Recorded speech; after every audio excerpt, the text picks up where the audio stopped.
ଜୟ ଜଗନ୍ନାଥ ସାଙ୍ଗମାନେ ତୋର ଆଜି ମୋର ରୋଷେଇ ରହିଛି ବୁଟ ଆଳୁ ତରକାରୀ। ଏଟା ବୁଟ ଡାଲଟାକୁ ଭିଜି ଦେଇଥିଲି, ତାକୁ ଗ୍ରାଇଣ୍ଡିଙ୍ଗ କରି ବଡ଼ା କରିଦେଇଛି। ତା ସହିତ ଆଳୁ ଦେଇକି ତରକାରୀ ହେବ। ତା ସହିତ ଅଛି ଆମ୍ବୁଲ ରାଇ। ଆପଣମାନେ ଦେଖିଦେବେ ରୋଷେଇ କେମିତି।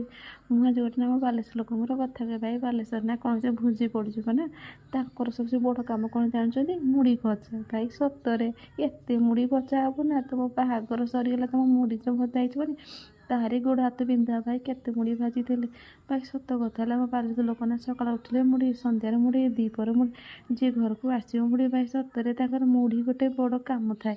ସେଥିରେ ଆମର ବାହାଘରରେ ନା ଅନ୍ୟ ଜାଗାରେ ଭାଇ ସୁନା ଗହଣା କିଣିବାରେ ବ୍ୟସ୍ତ, କିନ୍ତୁ ଆମ ବାଲେଶ୍ୱର ଲୋକ ନା ମୁଢ଼ି ଭାଜିବାରେ ବ୍ୟସ୍ତ। ଭାଇ ମାସ ଲେଖା ମୁଢ଼ି ଭାଜିବେ। ମୁଢ଼ି ଯଦି ନ ଭଜା ହେବ ନା ତାଙ୍କ ମୁଣ୍ଡରେ ବଡ଼ ଟେନସନ୍। ଝିଅର ଯଦି ସୁନା ନଥାଉ ଚଳିବ, କିନ୍ତୁ ଘରେ ମୁଢ଼ି ବସ୍ତାଟା ନିହାତି ଦରକାର। ଭାଇ ସତରେ ଯେଉଁ ବନ୍ଧୁବାନ୍ଧବ ଆସିବେନି ତାଙ୍କୁ ଖାଲି ଆଚାର ମୁଢ଼ି ଦେଇଦେବ, ସେ ଖାଇକି ରହିଯିବେ। ଯଦି ତାଙ୍କୁ ଭଲ ଯଦି କିଛି ଦେଇଥିବ ଦିଅ, କିନ୍ତୁ ଯଦି ମୁଢ଼ି ନଥିବ ନା ତାଙ୍କ ମୁହଁ ପୁରା ଗେରା ହେଇଯିବ।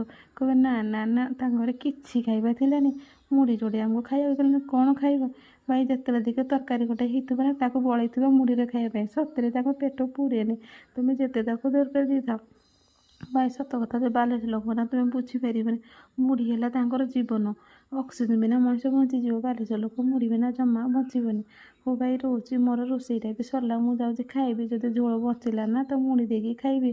ରହିଲି। ଜୟ ଜଗନ୍ନାଥ। ଦେଖନ୍ତୁ ମୁଁ ପ୍ରେସରରେ କେମିତି ଭାତ କରୁଛି। ଭାତ ପ୍ରେସର କଲେ ନା ପାଣି ଦେବେ, ଦେଖିବେ ତିନିଟା ଆଙ୍ଗୁଳି ଯଦି ଏମିତି ମିଶିକି ରହିବ, ସିଟି ଦେଇଦେବେ, ଭାତ ପୁରା